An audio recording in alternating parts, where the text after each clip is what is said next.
Can you get into the psychiatric training even if you have no previous experience? You haven't never worked in a psychiatric hospital rotation? Is it possible? Hi guys, welcome to my channel. My name is Laju. If you're new here, you are highly welcome. If you're a returning subscriber, thank you so much. So today we're going to find out how to get into core psychiatry training.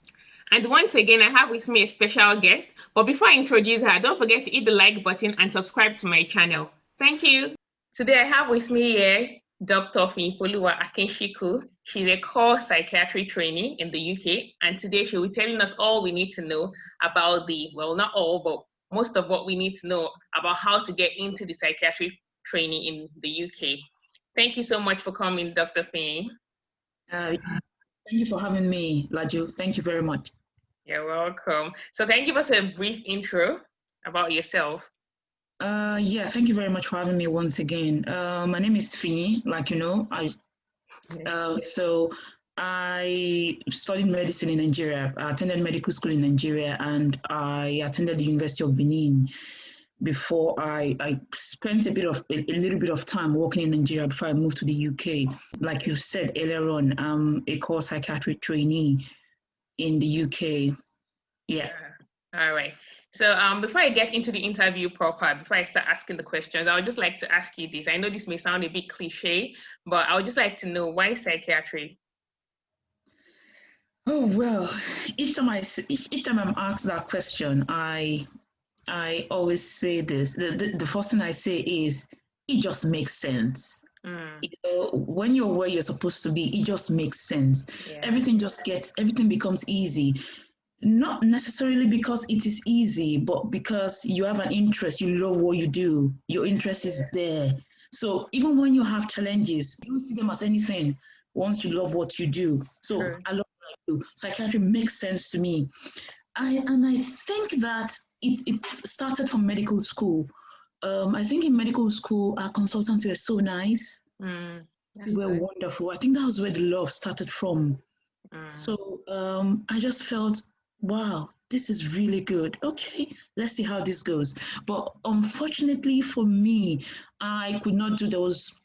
Psychiatric jobs are not so popular in Nigeria, you know that. Yeah, true. Like most times when you hear psychiatry, Nigerians think of, maniac, yaba left, those kind of extremes. But I like the way you said it, it's something that you're passionate about. I can obviously see that. All right. So first thing I would like to know is, can you get into the psychiatric training even if you have no previous experience? You haven't never worked in a psychiatric hospital rotation? Is it possible? Like, there's nothing impossible, but how easy is it? The simple answer is yes, it is so possible. Okay. Actually, in the UK, everything is possible. Oh, that's good to know. That's good to know. All right. So let's get into today's video proper.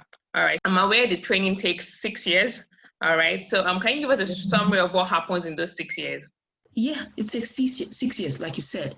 You don't have 6 straight years. You have the 6 years divided into 2. The first 3 years and the second 3 years. And so you do, the first 3 years is called core training. Okay. So you're a core trainee. And then the other... Specialty. Yeah, and then the other 3 years is called higher specialty training. Okay. So, but when you finish one, you have to reapply. Okay. When you finish one, you get a certificate of, I can't remember exactly what it's called, of completion of core training, and then before you move on to the next 3 years. So while you're at core training, the first 3 years, you need to pass 3 exams. The first one is MSRA Psych Paper A, MSRA Psych Paper B, and the CASC. The CASC is CASC. That's CASC is Clinical Assessment of Skills and Competencies. Okay. So that is something similar to PLAB 2. So you need to pass these 3 exams before you can reapply to ST4. So those first 3 years. Yeah. Okay. So you can do it at your own time, but you have to do it before you move on. People try these exams even before entering into training. You can start exams even before. So some people don't do the exams until after the training. Okay. When they take time out of training, they do the exam before they reapply. So it's really flexible. It's not as rigid as the way we do exams in Nigeria. Yeah. It's really flexible. Yeah. And then you can take paper B before you take paper A. You don't have to be, it doesn't have to be sequential A to B to the CASC. Oh, okay. But you must pass both before you do CASC. That makes sense. Yeah, ideally, yeah. All right. So so what is the first thing that you have to do before you start the application process? Assuming I'm about to start, like what should I be doing right now?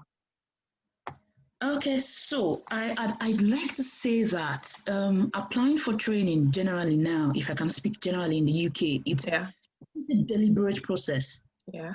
It's not the way we apply for training in Nigeria. Yeah. This is deliberate. You have to sit down with your CV. You have to dust it.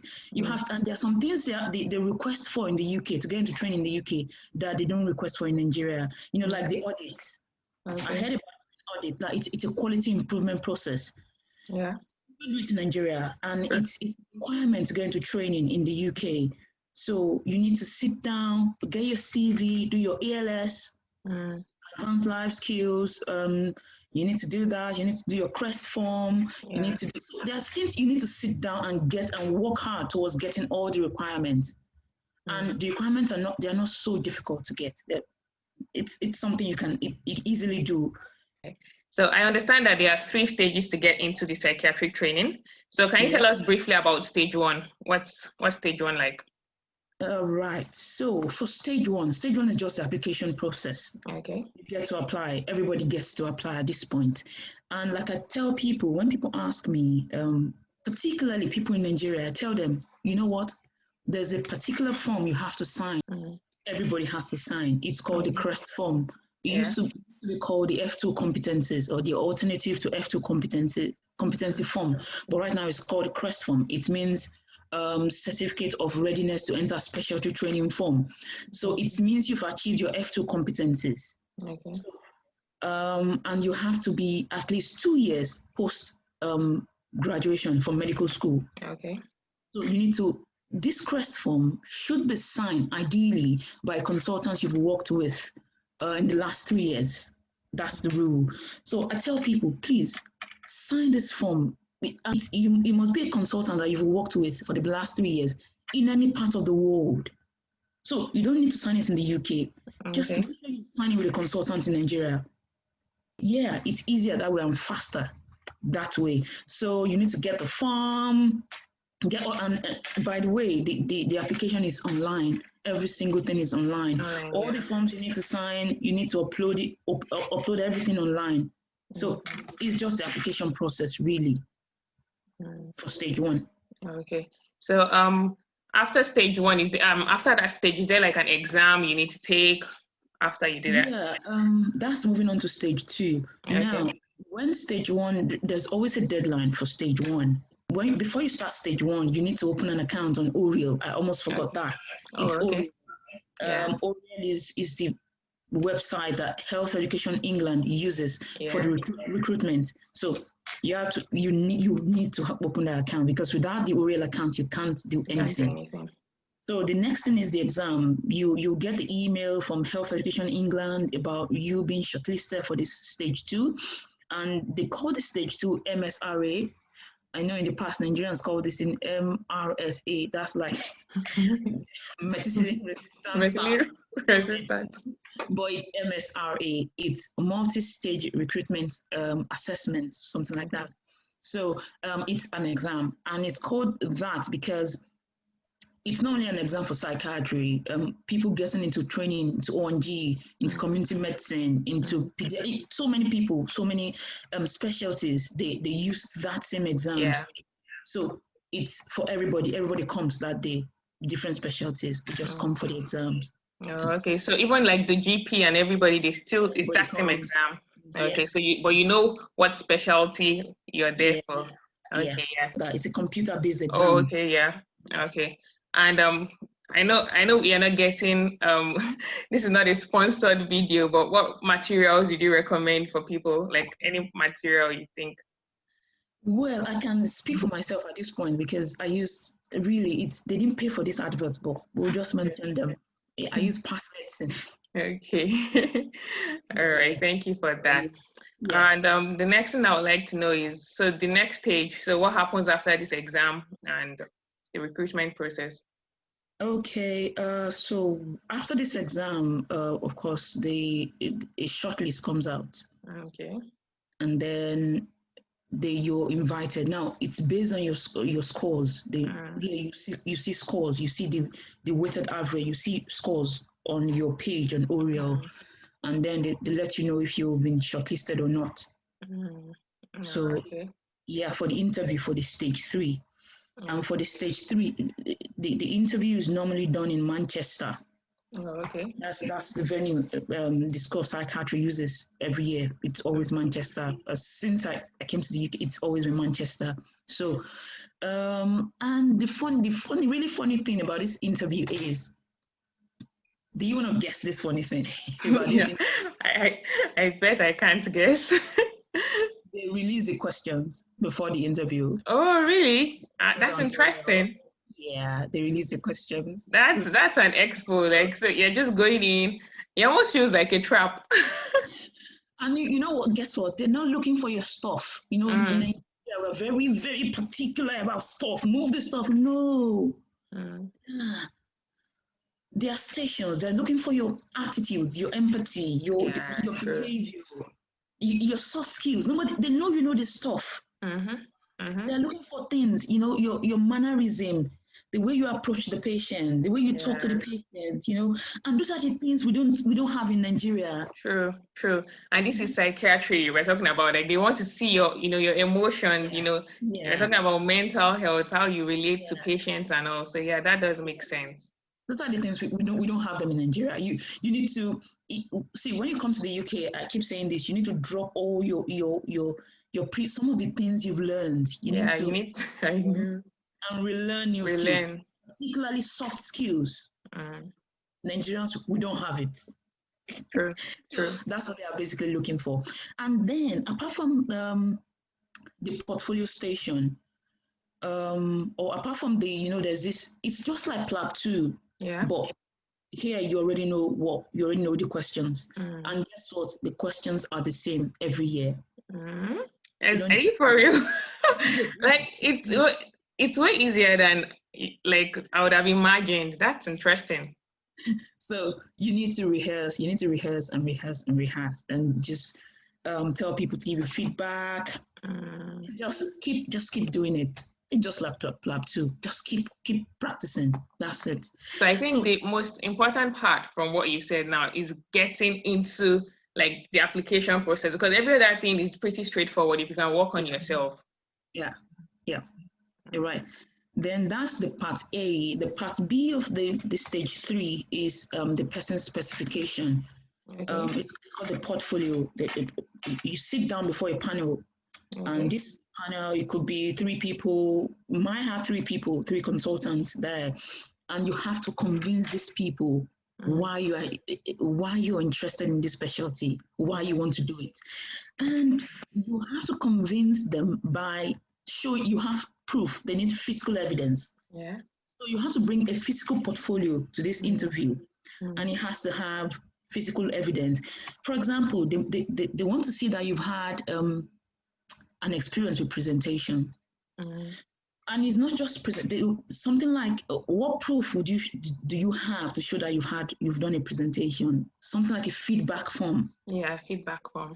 That's something that we don't normally do in Nigeria, except you specifically request for it. But here in the UK, once you do a presentation, they send out the feedback forms. Yeah. So presentations, feedback forms, they want you to show that you've had teachings. You've taught. You've sat down to teach, maybe nursing students. Why not? Medical students, whatever it is, whatever teaching experience you've got, they want to see a proof that you've done it. Audits, maybe an audit certificate. When I went for my interview, I was in the middle of the audit. I was not yet done. Okay, but all the plans were in place. So I talked about it. This is a topic. We're about to start it. And that was okay. They were quite happy with that. So a proof that you're just about you're involved in an audit process, a quality improvement process. And then research, guess what? At this point in my interview, I just whipped out my 600 level community medicine project. Oh, interesting. After I'd done it, several years after I'd done it. So that was why And it was still valid, yeah. Yes, it was valid. In fact, they took it from me and looked at it. And was it like psychiatry related or something? No, I worked, not necessarily. It was, the title was informed consent. Oh, okay. Of informed consent among doctors in my medical school. That was what I did. Oh. Interesting. Yeah, that was what I did. They took it from me. They handcuffed for me and they looked at it. And then also they want to see, well, I think the other things I'm about to mention are just things that would really boost your profile before the panel. Because I'm going to score you based on the things, the evidences, whatever evidence you have. So I tell people, go on BMJ, that's a British medical journal, and pick up psychiatric courses. BMJ, the subscription is about £12 per month. So just do as many I did about 10 psychiatric courses there, and I printed them out. They give you a form, they sign it, and give it to you. So you could do the subscription for 1 month and cancel thereafter, and just do it. And then I also attended conferences. There are a lot of free conferences online, both physically and online. Oh, well, there's COVID now, so there were a lot of psychiatric conferences. I remember attending MANSAG. There's MANSAG, something. Yeah, I've heard of it. Yeah, and they had, fortunately for me, they had a mental health whatever time symposium. So I just got the form. I got the certificate and I presented it during the interview. And it was good. Then any awards at all, if you've had any awards at all, maybe you did politics in medical school, whatever in this life that you've got, please bring it. I also had a friend who, because he only had a medical school experience in psychiatry, he just signed up, went to a hospital, a psychiatric hospital here in the UK, just wanted to do a 2 week observership, whatever. And they signed him off, and they allowed him, and they signed him off, and he brought the letter to the interview, and he got the spot, he got the training. So, I guess that's part of being deliberate, really, Yeah. You need to. And then extracurricular activities, like when I first came to the UK, I did this volunteering job for Cancer Research UK. And I got the certificate. So whatever it is, just basically that's it. That's very helpful. And what I can say from what you said, because I had a previous interview with another doctor about how to get into internal medicine, and I can see it's the same thing, the competencies they're asking for, audit, research, presentations, teaching. So it's like a general thing across UK. And I think that, with this, once again, you're just emphasizing that, okay, this is the process. You don't have to force about it. This is what you need to get done. Just do it. It's a checkbox. They're just checking the boxes. Thank you so much. So just one final question. So what errors or what mistakes do you think, that you made or people often make that you think you would like to share so that people can avoid making the same mistakes? Sometimes, like you said, that's the first thing I would say. We've talked about it before. People think they have to do a psychiatric job before they get into training. No, you don't. Actually, I tell people. In fact, I know someone who came into training. Personally, people do it. People advise it, but I would not advise it because the system in Nigeria is different from the system in the UK. Someone came straight from Nigeria into training in the UK. Advise it, but someone did it. So you don't need a previous psychiatric job. Another thing I would say is some people tend to underestimate MSRA. MSRA is the tough part, the online exam, the MSRA. Please, you need to study. That's where they ask you for stuff, real stuff. Because they don't reveal those questions, obviously. Okay. And then more importantly, there are some things we don't do in Nigeria that they request here, like the audit thing. You need to come into the UK. I just tell people, get a job, get any job, A&E, any job, and then while you're on that job, you can do all of these things. Do an audit, do a presentation, do a poster presentation in a conference. You can do all of these things while you're at your A&E job, your medicine job, your surgery job. That's it. Yeah, really. it's interesting that you mentioned that someone came in from Nigeria. How did you get the audit and those kind of things? Yeah. I think that she had other areas. She had, because of the checkbox, she had done well in all the other areas. Like she'd done very well in the MSRA, the exam, the online exam. She had every other thing except for the audit. And so when everything is there except for one thing, you would probably make it. So she found ways of making up for the one thing she did not have.